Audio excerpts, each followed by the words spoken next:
In this week's episode, we talk about Microsoft's upcoming Developer Direct. And new Atari hardware is confirmed to celebrate the company's 50th anniversary. Plus, we'll discover whether the Midnight game launch is becoming a thing of the past. I'm Barry. And I'm Anthony. This is episode 81 of the Retro Gaming Dads podcast, the podcast for everything retro and retro-inspired. So, have you enjoyed your week off? I've not seen you for a week. Very much. I've had no time to play any games. Actually, sorry, I have played a little bit of Immortals Phoenix Rising, but yes, I have. It's been a lot of decorating. Sadly, I've actually been without a car. Our car decided to break down over the weekend, and it's been in the garage all week so far. Oh, dear. That's a bit of a pain, but otherwise, it's been all right. I can't really say I've played much, to be honest, because you haven't been on the Xbox or anything. I've been playing a little bit more of the Atari 50th anniversary collection. I was about to say you've got loads of Switch games to complete, so, you know, now's your opportunity with me not being online. Well, I'm working my way through like 100 of them, so give me some slack. Whoa, okay. Yeah, but think about all the RPGs you've got sat there waiting for you. Why are you going through the Atari 50th kind of collection? Not that I'm saying it's a bad thing. Not because saying that they don't take that long to complete or get bored of, whichever comes first. To be honest, though, I'm really enjoying going through it. I'll like dabble into the game a little bit, and then I'll read up a bit about it, look at some of the pictures, watch a little bit of video about it. It's really good the way the timeline works. Just kind of tighten all together, wash. Yeah. Because you go in through it in date order, so you start off with like Pong and then go up to like Atari Jaguar at the end. Oh, yeah. It's quite interesting. You watch a little video about them talking about it, and then you play the game, and then you read a bit of material, and then go on to the next game. Is that the way that they've made the game then? Does it give you it all in that time or so you don't have to jump between? That's really cool.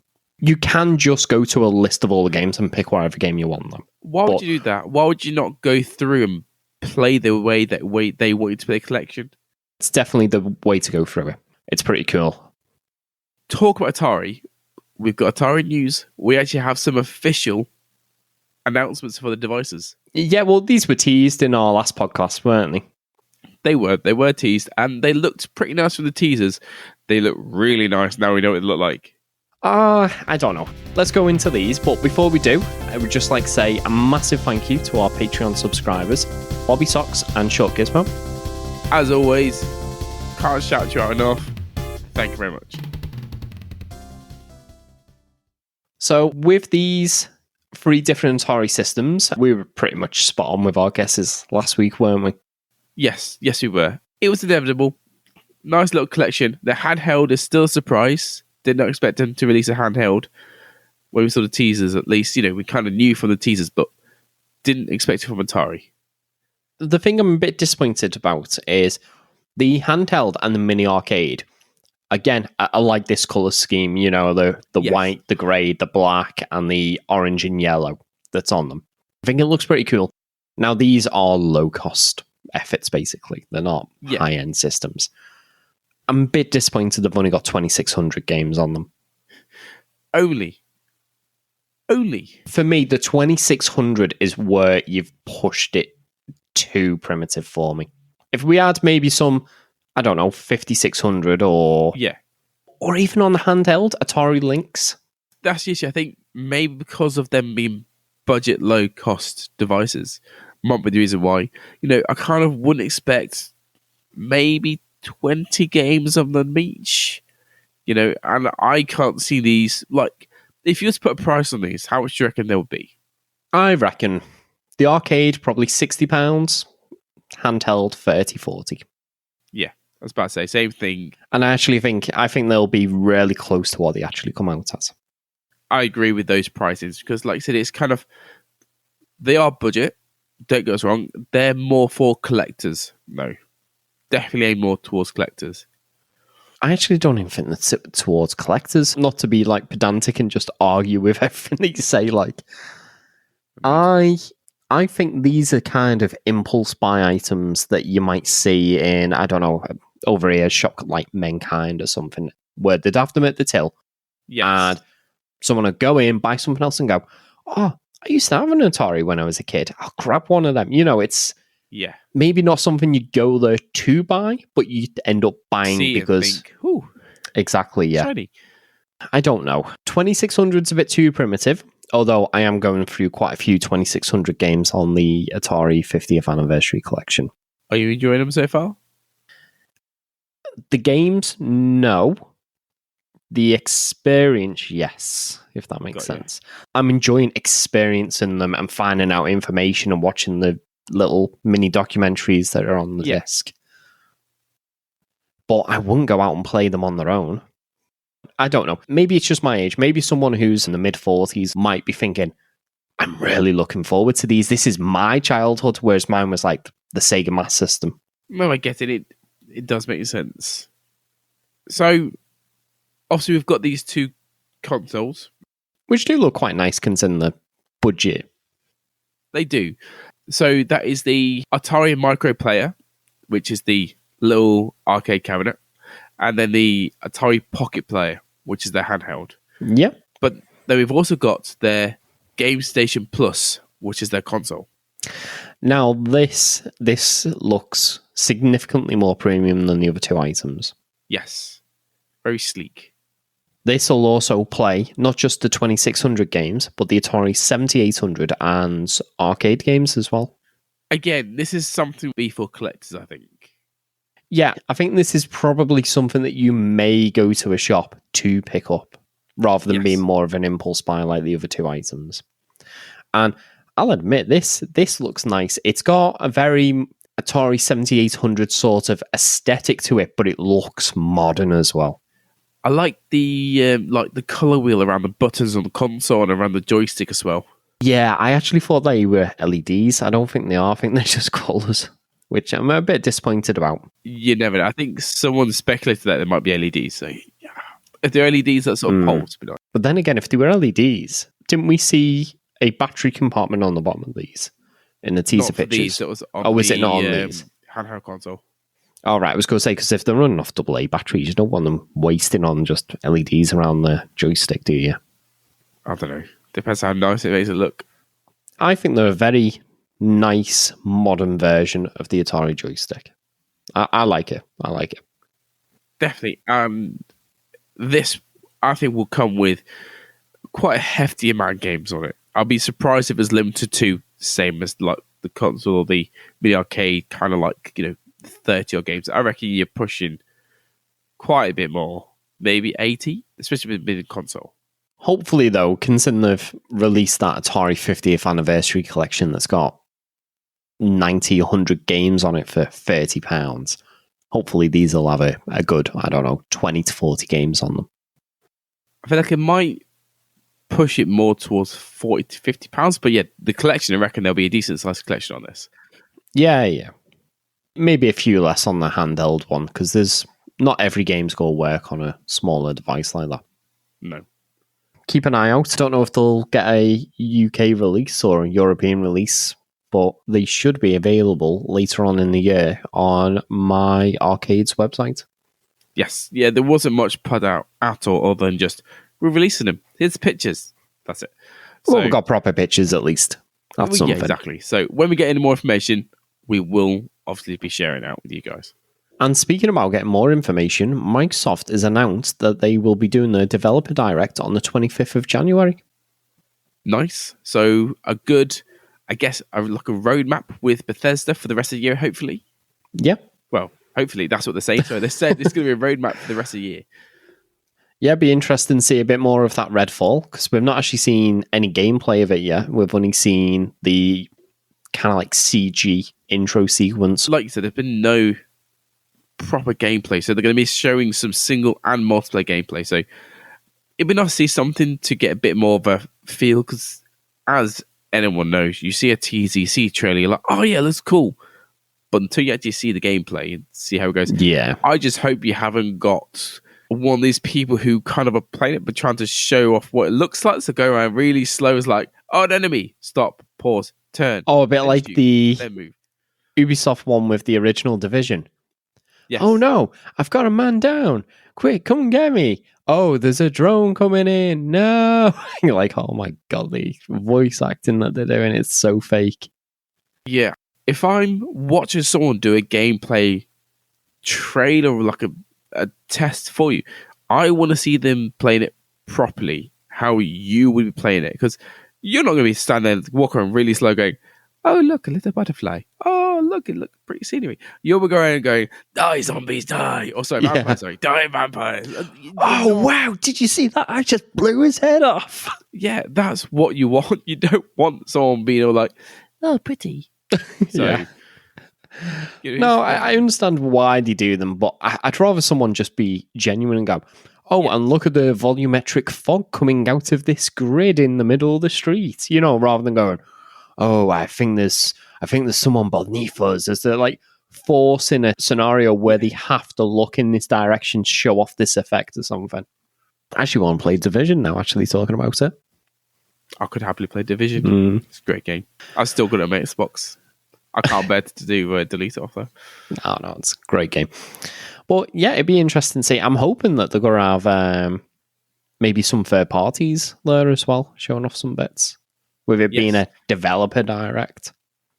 A little bit close to Nintendo's various directs that they do. I'm sure they could have picked a different name for it, but be interesting still.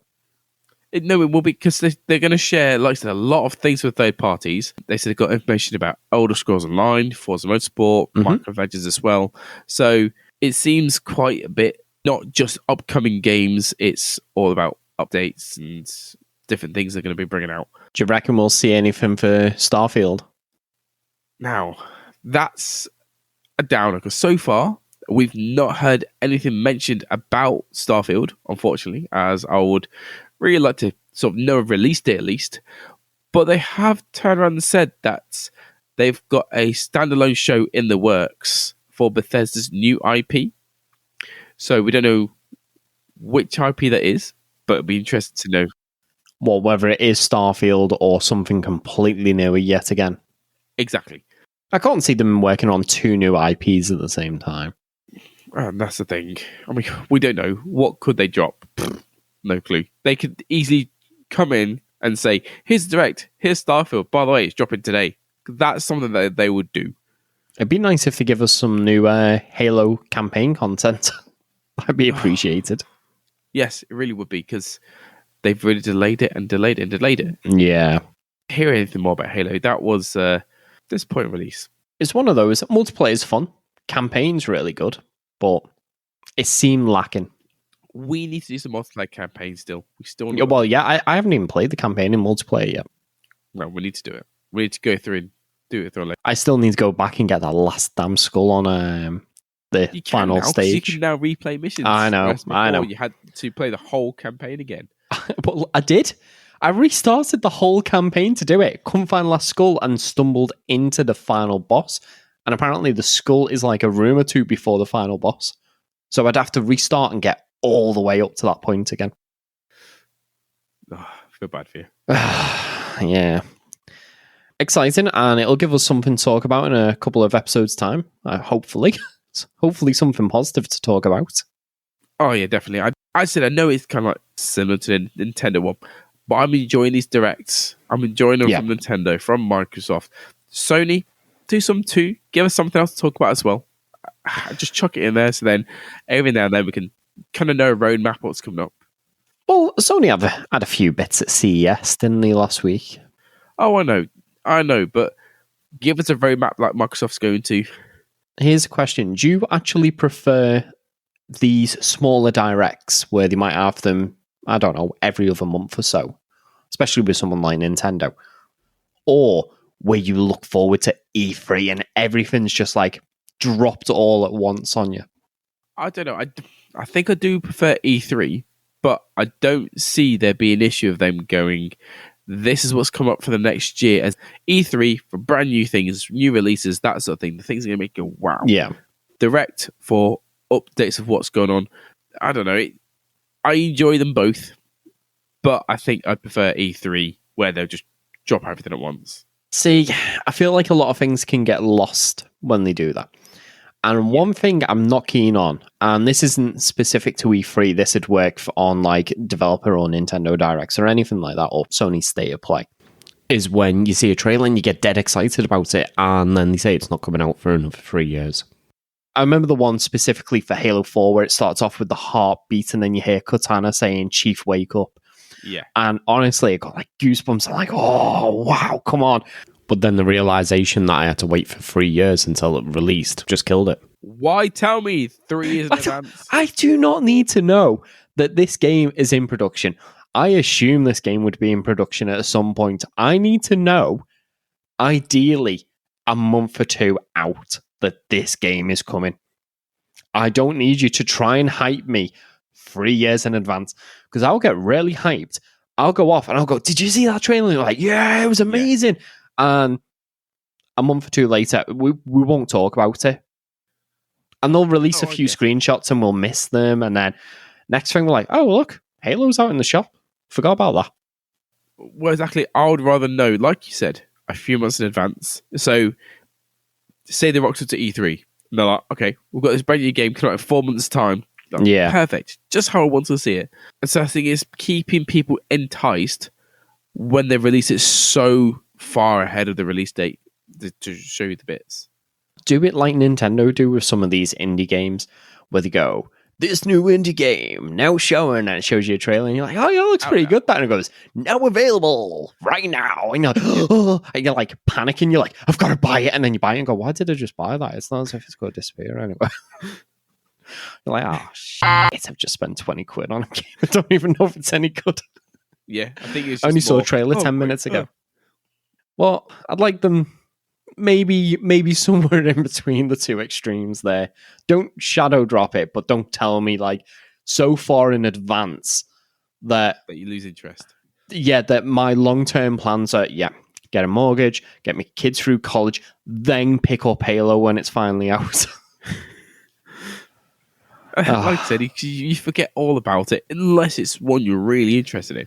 Well, no, because even games that I'm really interested in, like, because we haven't talked about it yet, Sonic Frontiers, they shown the trailer for that, and it got to the point where it was like, oh yeah, they shown a trailer for this like a year ago, and they're showing some footage now. I'm not really that interested. In all fairness with that, it wasn't too bad, because they first showed it was like, oh, it looks crap. And then, well, when they first showed it, they didn't even tell you what the game was called. No, I didn't. Because at one point, everyone thought it was called Sonic Rangers. Yes.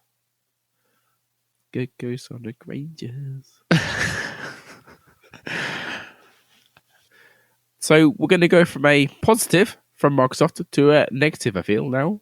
Well, yeah. Do you reckon this is the start of what Microsoft announced before Christmas?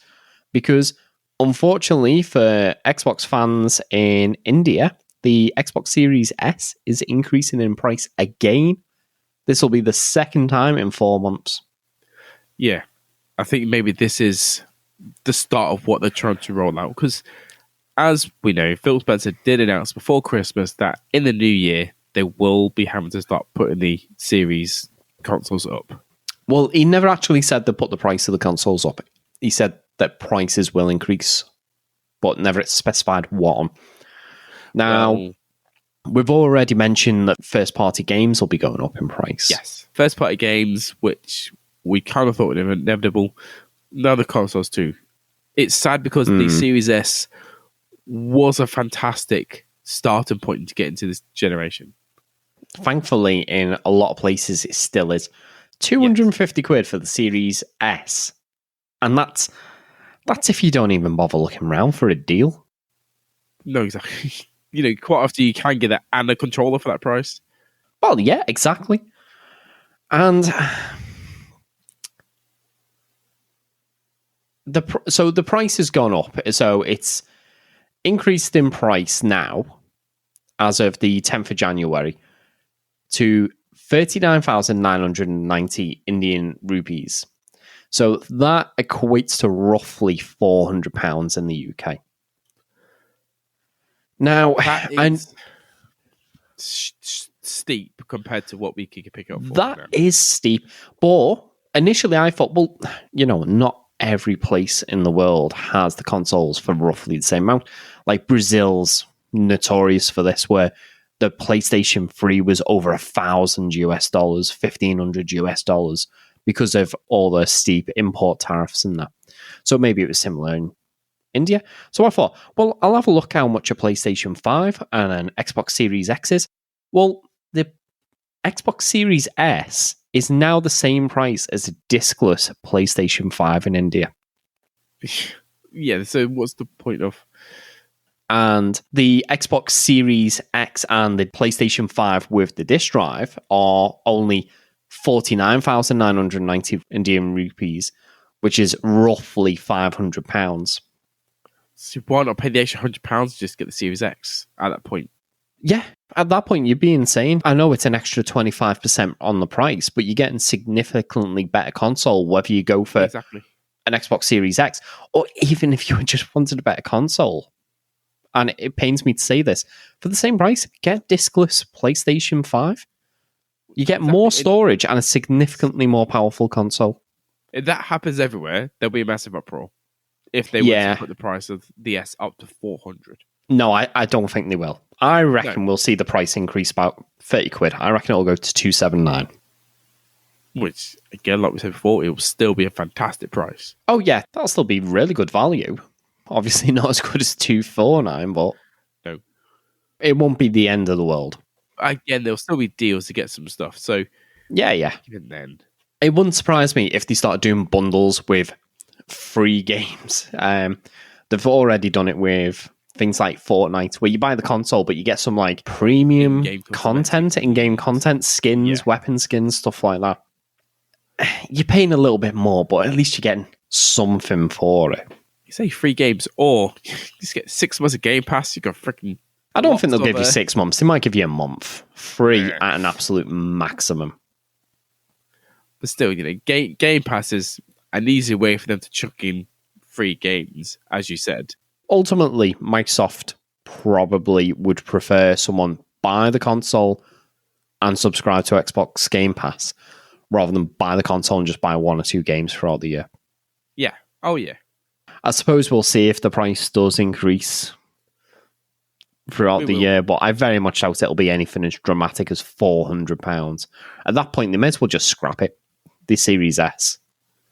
Yeah, because who would pay £400 when, like we said, you'd pay the extra £100 to get the Xbox Series X? We've got a disc drive in it, a lot better hardware. And double the storage. It's worth it just for the storage increase. No, definitely. That's it for our news for today. Yeah. But before we go on to our final talking points, as always, we'd like to take a moment to ask for your help. If you're enjoying the podcast, please take a moment to leave us your honest review on your favourite podcasting app, because it really does help us out. Alternatively, if you're able to, you can also join our Patreon for as little as £1 per month, where you will receive an ad-free version of the podcast and get a shout out in our next episode.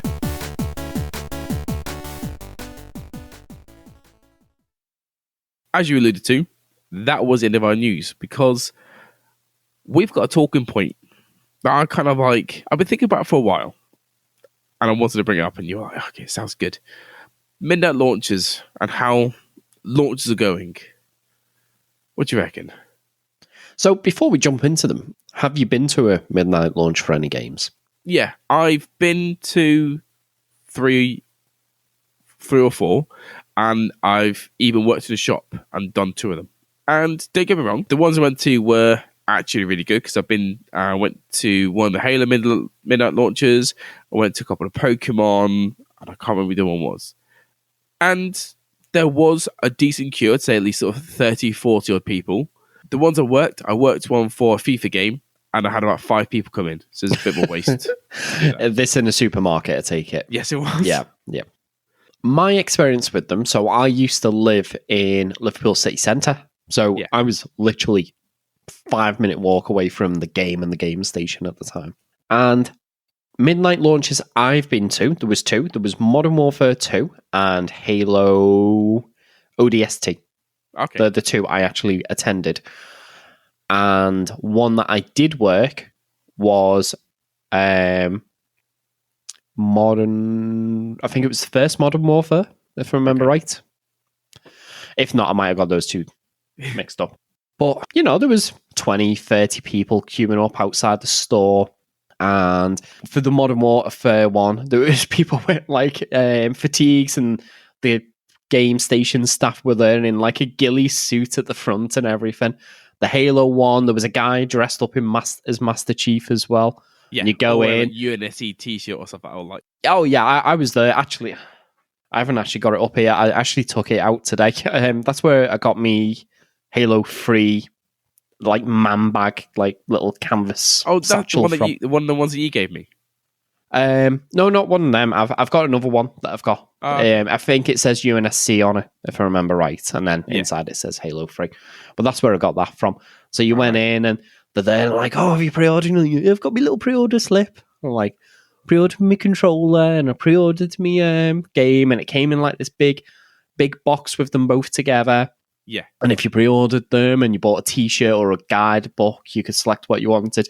You got the bag for free and they chuck it all in. Like, yeah, I got my bag. And then I run home, play it until like 4 o'clock in the morning. I'm like, oh, I need to go to work now. Last thing, it was an experience, wasn't it, going to it? Yeah. A couple of times I've been to it. I went to do Pokemon, and like I said, you got your pre-order bonuses, and because I went at midnight, I think I got a poster and I got some stickers and a little card, stuff like that. So you get things foregoing for the midnight launch as well as just pre-ordering it. Yeah, and it's a different buying experience because most of the people that are there because they've pre-ordered it. Yes. And everyone's there for the same reason. So everyone's like buzzing off each other and like, oh, you're looking forward to it. And you're like, yeah, what's your game attack? Oh, yeah, well, I've played a game and I'm going to wreck you. And you're like, no, and it was just fun. You're chatting for 10, 15 minutes thinking, come on, it's 5 past midnight. Why are they not open? Yeah. And I really enjoyed it. Even the one that I had to work, the manager went, oh, should we do midnight opening for Call of Duty? I'm like, work at Curry's, why are we doing that? Like, oh, some people have pre-ordered it. So we literally went in at like 11:30, sat there, opened the shutter, like 5 people came in, bought the game, went, all right, there you go, do you want a gift receipt? I'm like, no. He walked out, like, okay, let's go home. Again, it weren't too bad though. I was literally 5-minute walk away. So, but again, like, just quickly with that, did you announce to people you were doing midnight launch? In all fairness, with that, only people who pre-ordered it were like, yeah, we'll open at midnight. I don't think the first like chunk of people who pre-ordered it, we mentioned it to. It was the manager which went, we've got quite a lot of pre-orders for this. We might open at midnight. I'm like, well, how we go communicate that to 20 people who already pre-ordered it?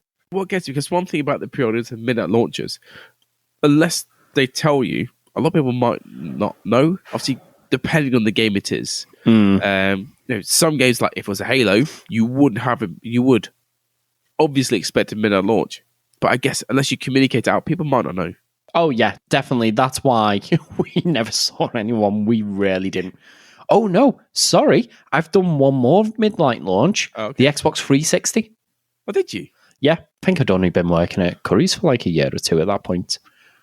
How did you forget that one? Did you have many people come in? If I remember right, that was probably like 25, 30 maybe, something like that. Right. Because on that, I had pre-ordered my Xbox and Phil's, actually. Got our pre-orders. And I'd pre-ordered Perfect Dark and the Xbox 360, what were they called? Premium bundles, I think it was, with the hard drive, and you got the headset in the pack and stuff.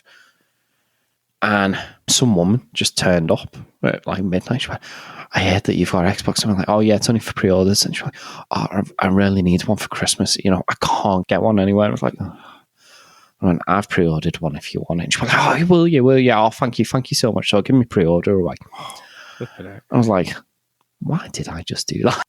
Yeah, why did you do that? Well, I guess it was me good deed for the day at least. Was you able to get that bundle again yourself anyway? Weren't necessarily a bundle. I just pre-ordered the premium console. Oh, okay. Plus Perfect Dark. Now, they did have one of the core consoles, I think they were called at the time. Yeah. Where you don't get the hard drive. It's just the white faceplate. It's not got the chrome on the disc drive. And I was like, worst case, I might get that. It's 200 quid instead of 280. Yeah. I was like, oh. And some guy came in and he had 2 pre-orders. And he was like, yeah, I only need 1. I was like, thank God. So I did actually still get my console, thankfully. Oh, did you use his pre-order receipt? Yeah, because he cancelled it. As soon as he cancelled it, I just went on and reserved it for me. So at the end of the shift, I just purchased it. Because unfortunately, if he hadn't have cancelled it, I'd be like, Hiya, Phil. I'm just ringing up. Unfortunately, your Xbox didn't come in for your pre-order. I guarantee I'm you really sorry about that. Do you know, Would you summon in February, though? I just said it, I'm thinking, I guarantee you he gave Phil the call when he kept premium one, because that's what I would have done. No, I wouldn't have done that, because that actually launched on Phil's birthday, 2nd of December. Well, no, you still would have done it. No. Actually, maybe. I don't know. Thankfully, I wasn't put in that situation where... You didn't have to choose. I've done a good deed, so I'll do a bad one to even it out. Hiya, Phil. No Xbox for you. Again, Curry's didn't have the same sort of atmosphere as somewhere like Game Station, or I think I'd done one at HMV once as well. Do you know what I said? I'm pretty certain I went to the Xbox 360 launch of midnight launch with my dad at Game Station. I'm sure I did. It was me, my dad, and my older brother. I was still in school at the time, by the way. That would give you an idea of when I was. In all fairness, I'd only just finished college, or I might have still been in college. That was my very first midnight launch, because my dad took me and I had to beg him to take me as well, because I had school the next day. There's a certain amount of excitement queuing up, waiting to get in. Oh, definitely. Like, I've never been to one where it's been like thousands of people or hundreds. I think the largest queue's probably been like 30, 40 people. No, that's only like America. When was the last time you knew about anyone do a midnight launch for a game? I guarantee they'd do it, but... The closest I've been is sat there at 12:01 on the Xbox going, play the game. Sorry, this game isn't ready yet. Play the game. Sorry, this game isn't ready yet. Play the game. Yeah, my man! Oh, that was you playing for the Sonic, wasn't it? Yeah, if I remember right, I think that, though, it didn't launch at midnight. It was like 5 a.m. in the morning or something. It was like, oh, I'm going to have to wait. I don't even know if they do midnight launches now, to be honest. Well, that's my thought, because thinking about it, how much more we go in digital, as we know already. Yeah, and it's obviously the way the platform holders like Microsoft, Nintendo, and Sony are pushing people. They want it to be digital. It's more money for them. Well, exactly. And that's the thing. You know, Halo Infinite, I guarantee you, Halo Infinite had a midnight launch. But I wasn't fussed, because I've got a Series S. I don't need a disc. I never even heard about it if it did. And it went straight into Game Pass day one. Now, and you preloaded it. Yeah, exactly. So it's preloaded, ready for it. So as soon as it came out, done. And, you know, not gonna lie, if they'd have done maybe like a limited edition or a collector's edition, that sort of thing, I would have maybe purchased that and gone for that for midnight launch. Do you know Halo Infinite's the only Halo game I don't own a physical copy of? Because I don't see what the point is. Same for me. The disc doesn't have the full game on it. No, it's just... Well, not really any discs have the full game in it, do they? With the Xbox games, a lot of them, they'll have the Xbox One version on the disc, but Halo, you can't play it unless you download the game off the internet, regardless of whether you got the disc or not. It makes me sad, because Halo, obviously, is a massive, massive favourite of our games. Easily, so many memories we have playing that game. So, Halo Infinite came out, like we said. We weren't fussed about buying it physically. Midnight launch wasn't something that appeased to me. And I said there was no limited or collector editions that we could have even considered to get. Yeah. And I kind of feel like all games are going that way. Even if there was a limited edition, collector's edition, or super deluxe edition, whatever, chances are, I would imagine you probably just pre-order it on Amazon or something and get it delivered to you on the day of release. Yeah, no, exactly. So launches, not just meta launches, game launches, I don't think are as hyped up as they were 5 years ago. Yeah, they're not these events any longer, are they? No. Now it's like, oh, that's the day I can play it. No, that's the day it's released. Because like you said, you know, you sat there at midnight. If you pre-ordered it digitally, you're just waiting for the clock to hit midnight and then you can start I'm just like, refresh. Oh, it works. Been preloaded for the last 2 weeks, you know. Staring at me. It does make me sad. Well, yeah, that's it's preloaded. You're sat there looking at that little whatchamacallit, icon window. Yeah, the tile. Yeah, the tile, and you go, I'll click it, see if it works, and goes, oh, we know you're excited, but this isn't ready yet. You're like, I think everyone does that. You look at it, goes, let's just in case. Oh, no. Somewhat related, but that's another thing I've missed as well, because I used to get all my games physical. And Amazon just didn't give a crap about street dates. No, a few days early. I was like, oh, I got my game. It's not out until Friday, and it's Monday, and I've got it. I remember Game doing the same thing. So I remember there was a few times where I pre-ordered the game. I'm like, oh, hopefully they'll come early. It's like, please come early, please come early. And they like ticking over. It's like 5 days early. No. 4. No. 3. No. 2. Oh, yes, it's here. So you then start playing it 2 days early. Yeah. Like, oh, great. Go into school or work the next day and go, oh, have you played the game? And I'm like, no, I'm only picking it up after work today. And I go, I've completed it. Yeah, I've done it all. Sorry, die at the end. And if you're some certain people, you'd ruin the ending. But that's what I just whispered then. I just went, they die at the end. Oh, I didn't. I was too busy rambling. Does it make you feel sad? Yes, because everything just seems transactional now. It doesn't seem exciting. Unfortunately, I can't actually remember the last, not even just the last game, the last media, like movie or anything, or book or music. I can't remember the last one I actually got excited about to launch. Or purchased. I know I always bang on about it, but I remember the first time I saw that Sonic the Hedgehog 2 was coming out. And I remember it. It was in an Argos catalogue. And they just had, do you know where they show the pictures of the games? And they like, you have like number 1, number 2, number 3 next to them, and you look down there. You saw a number, you're like, what, that one? Yeah, you look for its number in the actual border, and it'll tell you what it is, the price catalog number and stuff. Yeah. I was looking for it. I was like, oh, Mega Drive. I really want a Mega Drive. And there was just a box, and it was just a box with a checkered 2 in it. And I'm thinking, oh, what's this? So looked through it, it's number 7. Looked in the column for number 7. Sonic the Hedgehog 2 coming soon. Like, oh my god, the Sonic 2's coming. And I got like really excited about it. And I just sit there staring at this tiny little picture, like maybe the size of a large postage stamp in the Argos catalogue, thinking, what's it like? All these possibilities in my head going through. And that was the first time I saw the game, and I got excited about it. And part of that is about being a kid. You know, you get really excited over really stupid things. But now... No, but now think about it, you know, TV adverts, where are they? Everyone watches most of the things on Netflix, Disney Plus, Amazon Prime. Exactly. There's no adverts. There's nowhere for the kids to see that the game's coming out, that a toys coming out. Do you know what I mean? The only way for them to know is if they do by chance see an advert, or they see someone else has got one, or they're watching YouTube maybe and someone's reviewing it on YouTube. There's no more sense of like, oh, I will need that toy after they see like a trailer about it. Yeah. I just don't have that excitement anymore. And unfortunately, I do genuinely feel sad about that. No, so do I. It's something that I've been thinking about recently. And so when I messaged you today, because I'm like, it's changing. Obviously, a lot of things are changing, but launches just don't really. I mean, certain games do. Don't get me wrong. Halo Infinite, I was really excited for, but I wasn't that excited to need a disc version to go out to a shop.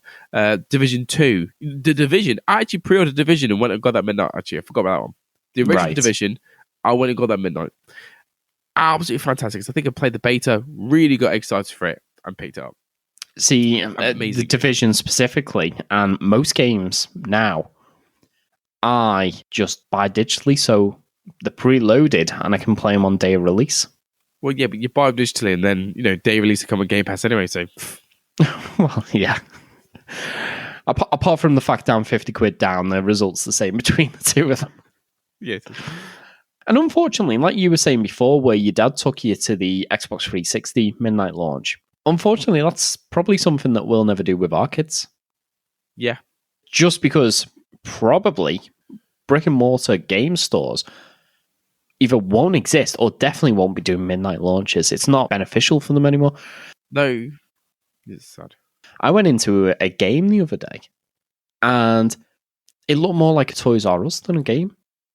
You know, from what I remember as being a game store. So I'd probably say half the shop was video games and accessories.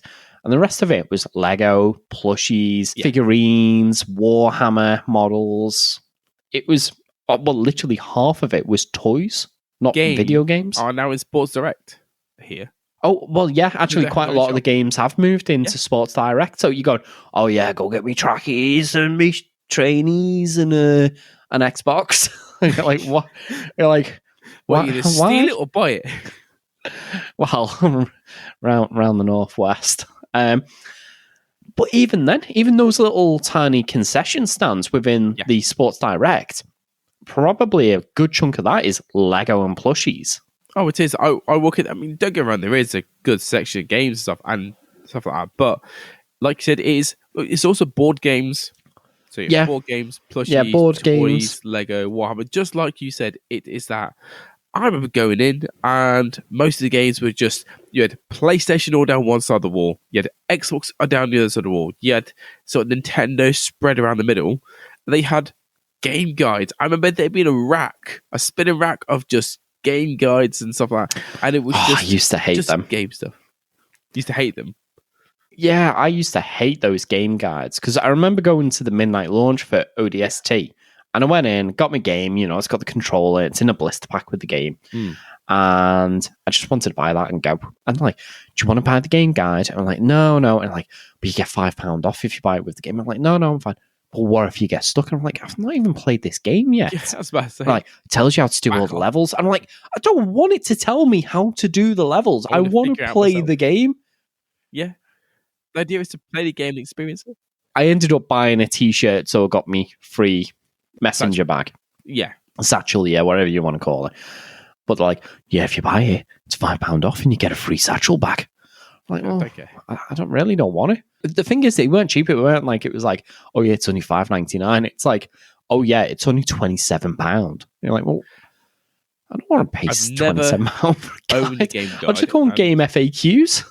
Well, yeah, exactly. I've never owned a game guide, and I never want to. If I ever got stuck, like I said, go on to like Game FAQs or onto GameSpot, and that sort of thing. Had them on there, but that's only after I've completed the game and I'm trying to find the collectible that I can't find. I have owned one game guide. Go on. What game do you reckon it's for? Sonic. That's the only one. No. Pokemon Red and Blue. What did you need the game guide for Pokemon? Because it told you where all the Pokemon were, although some of the information was incorrect in it. Oh, really? Yeah. Well, for a start, it was telling you, oh, Mew's hidden under the van next to the SSN. How will you find it? Woo. And like, that wasn't true. I actually got it. Spent time looking under that van. I never got to it. You have to glitch back in, don't you? Yeah. Because as soon as you go out, the SSN steams off and you can't go back in. But even then, that was actually sold as a magazine. So I think it was only like £4 or £5. Yeah. And I bought it more because it had like 10 pages of Pokemon Gold and Silver details in the back. So you wanted to sort of read up on that? Yeah. Because I was really excited to see when I saw that. I was like, wow, this looks so much better. Togepi. That's literally the only Pokemon I can remember from that gen. At least you knew one. Yeah. Only because I think it was in was it the first movie or it was Misty had as a Pokemon. Yeah. I feel depressed now that you brought this up because not only am I sad that midnight launches aren't a thing, but I've kind of realized that I just don't get as excited for a lot of these games anymore. Certainly nowhere near what I used to as a child. Well, I'm sorry for bringing by child, I mean like in my 20s. Yeah. Oh yeah, that's true. I am sad for bringing it up, so I do apologize for bringing it up, making you feel sad, but it's something that I feel like hasn't really been spoken about. Yeah, I find as we get media and it's so much easier to actually access it. Yeah. Again, it's just like a transaction now, isn't it? It's like, do you want to buy this? Yes. There you go, you've got it. That's it. Yeah. It's not more. We'll go down the shop. Again, I remember trying to buy Pokemon when I was going away on holiday and Pokemon had just come out. Yeah. Actually, I don't even think it had come out, but I weren't aware of it because some people still had it because they got the US version. I remember going to Liverpool and going to Game, Electronics Boutique, HMV, all the shops that sold Game Boy games looking for Pokemon. And it was like a treasure hunt looking for this game, which looking back, I don't actually think it released over here at this point. And I ended up getting it from an import shop called Chip Shop 2000. Okay. And I paid like 40 quid, which was like stupid price for a Game Boy game at the time, for an import copy of Pokemon Red. But the excitement looking in all these shops, looking for this game that I really wanted to buy because I was going to go on holiday for 3.5 weeks and I wanted to take my Game Boy with me. Yeah. And when I found it, you know, it was amazing. I may as well have found like the Fountain of Youth or something at this point. Harry Potter gets his wand and like he gets a light shining above him. It's like, ha! Yeah. He's like, I have it. It's like in Zelda, I found it and I just hold it up, it floats in front of me. Yeah. And that's the thing, nowadays, when you look for a game, it's like, oh, let's go buy a game. Amazon, game. eBay. Xbox Game Store, eBay. Do you know what I mean? Trying to find the best price digitally that way to either get it digital or order it online. You're not going to a store. And that's the thing, you know, because we've got the internet now, so you can shop around on the websites rather than going to the store physically. I know, but there's no. I was saying it pains me because like Esther doesn't get the gaming side for me. It's like, you know, to me, if I'm out and about, I love to walk into CEX, to Game, to these are the shops, just have a nosy, just go and look around. So I'm always like, I always pop into it, and she's like, why? It's like, because I want to. That's it. Just because I want to. And I'll pop in, but I remember when I used to live, you know, when I used to live at home many years ago, before it was all on the internet, and you'd be like, you walk around and you would walk out your way to these different shops that are dotted around the shopping centre just because you're like, I want to go into these gaming shops. Well, I actually went on a little shopping excursion today because I was on a training course, so I got out a little bit earlier and I had a bit of time before my train. I don't go in Game anymore because Game is just new games now. They used to sell old games, you know, old traded in games. If I want a new game, I'm going to buy it digitally or buy it on Amazon. I'm not going to go into Game and buy it. Unless, like, I really want it there and then. I miss Blockbuster. I used to go Blockbusters and buy loads of secondhand, like, you know, the X-rental games. 3 for £5 and off 2 or 3. I used to get loads of GameCube games like that. The amount of 360 games I had, because I just go and buy them, play through all, rack up my game score, trade it back in and get some more games. Yeah, it's just like that. But now Game, that's not what Game is. I want the new FIFA. Yeah, I might go and pick it up from Game, but likelihood that, you know, I'd buy it digitally. I'd rather Game Station had bought Game rather than Game bought Game Station. Because Game Station had a good selection of older consoles, retro console games, and then Game bought them and then shut all the bloody Game Stations down. And like, oh, for God's sake. I still got my Game Station card and I still use it. So it's still valid. I go in and I give him my Game Station card. But today when I went shopping, I went 3 shops looking for game stuff. I went to CEX to see how overinflated their prices are. Cash converters by chance? Yep, cash converters, and there's a cash generator. So there's cash converters, cash generators, and CEX on the same street in Preston. I had a look in all them. I bought myself a Vita. I was like, ooh, a Vita. I'll buy that. I was trying to see if they had the Mega Drive Mini in CEX, but they didn't.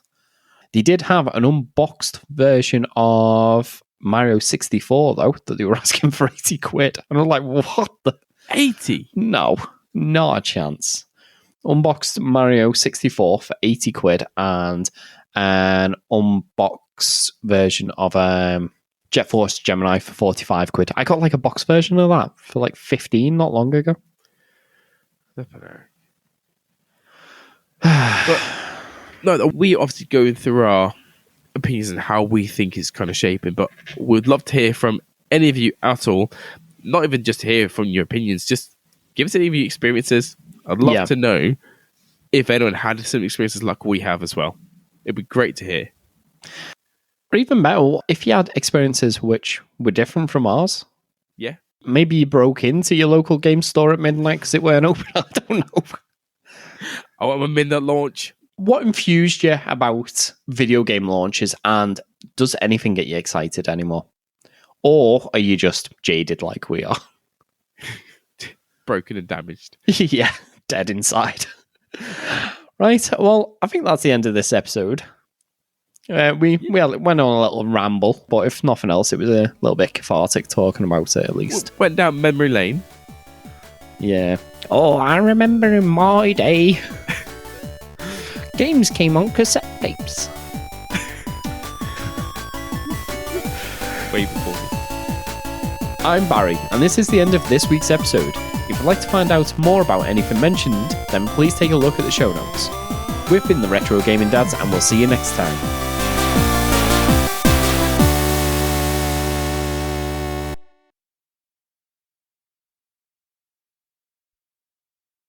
No, I don't want a game guide. I've not even played. But if you get stuck, I'm like, are you laughing at me freezing?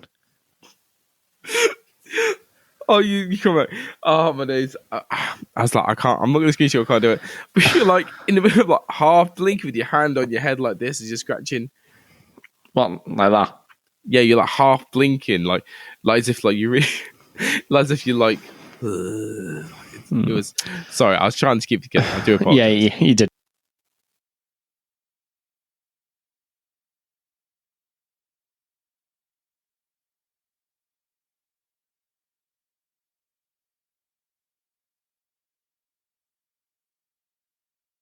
Jobber.